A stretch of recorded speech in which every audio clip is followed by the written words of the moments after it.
My life with plants began at very young age.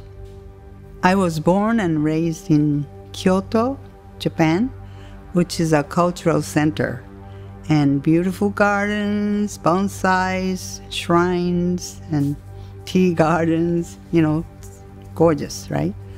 And my father was very strict about training culturally, so whether I liked it or not, he made me learn Japanese tea ceremony, ikebana flower arrangement, bonsai. I just saw what uncles were doing, went to a lot of shrines and temples, which has beautiful gardens. So I was exposed to all that, and I did appreciate later on, what I used to cut flowers from the levee and make arrangement for my mom, and she was always acknowledging and, oh, that's pretty, good job, And I always wanted to come to U.S. and learn English, and it was still not perfect, but I passed scholarship to come here with the agreement with my father only 1 year, but in my heart I wanted to stay longer. I wasn't very typical Japanese, black sheep, and wanted to succeed in something. I didn't know what.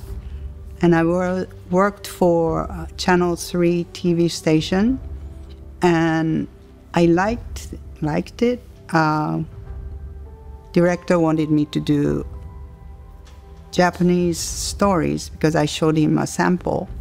And so he sent me to do everything, writing, narrating, filming, put together, and 10-part series. And I was happy, but I didn't like, the time pressure every day. I was a film editor otherwise.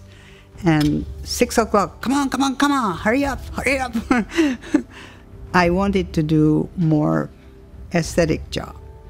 Then I was introduced to plant business through my ex-husband, and I read the book called Secret Life of Plants. And that really hit me hard, wow, plants are that aware, because you can see in this book 10 miles, 30 miles, 1,000 miles away, the owner experienced something traumatic.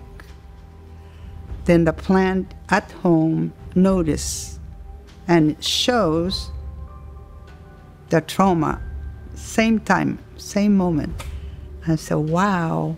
I was so fascinated by that book and just tried to apply what I learned. Plants are wonderful because it knows you, it responds to good music, provides us with food, medicine, building material, you name it, So I felt like I should put back, return some good favors by providing aesthetics and oxygen and all the good effects of plants to the environment.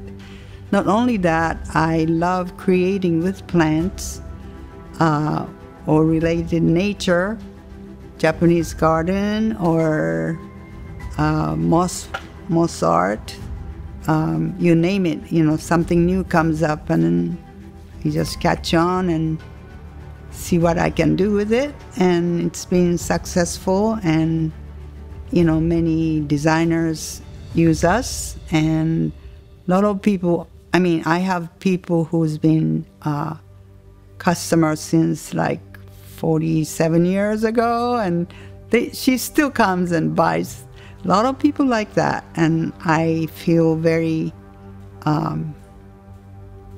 fortunate to have these people following us and supporting our endeavor. And yeah, that's my fun, visiting people.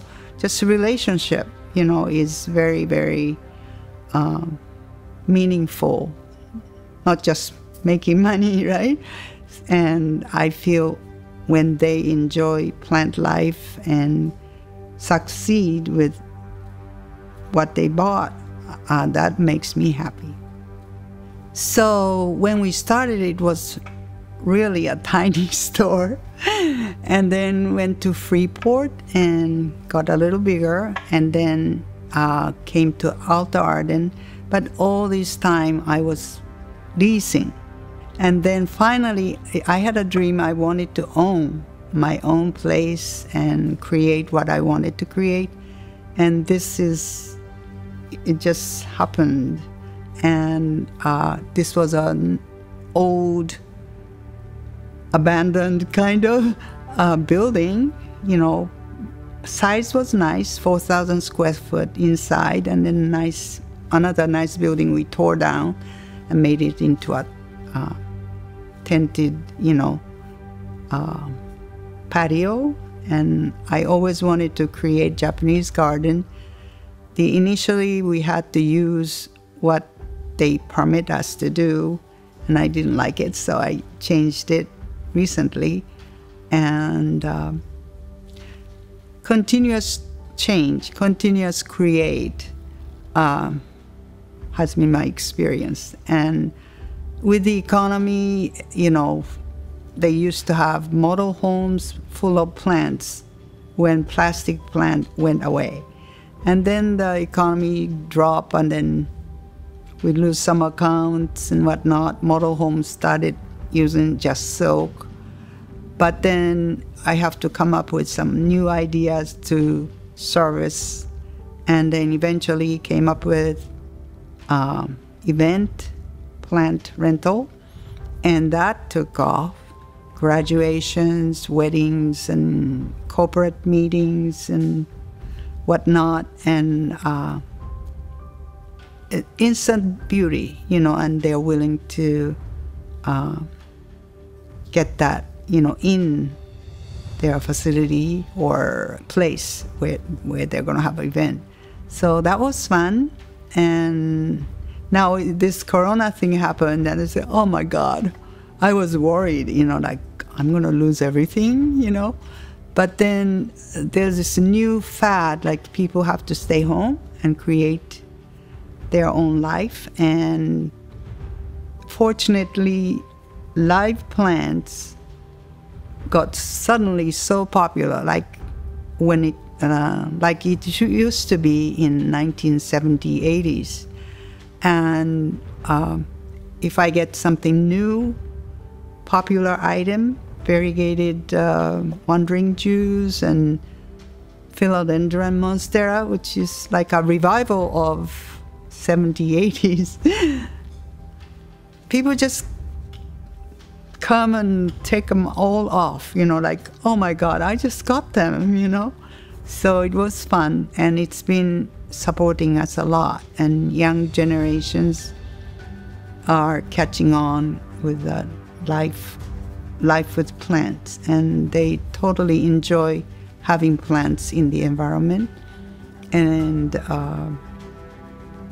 other arts, kokedama, flower arrangement, and terrariums, and vivarium, which is, I'm going to show a little bit. My granddaughter is into pet, like chameleon and geckos and whatnot. Expensive animals, but she's making this vivarium, and ecologically sound, like you don't have to clean because it's set. So, there's a waterfall in there, and plant life and bugs in the soil help each other, and you don't have to even feed except a little bit of applesauce or something.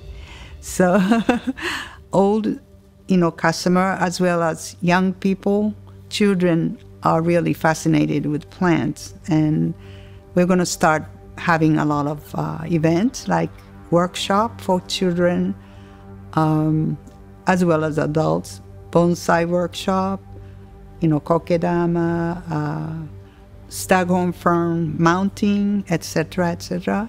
So we're going to be busy. And with this nice tent we built, it's semi-permanent, structure, so we can have events, workshop, as well as dinners, even small wedding, we can have it. So the future is wide open. This is a living art museum, and people just feel it. They say, I feel so good in here, and I love hearing that.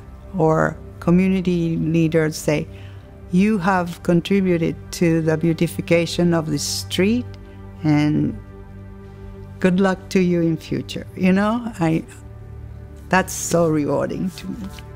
So come visit us.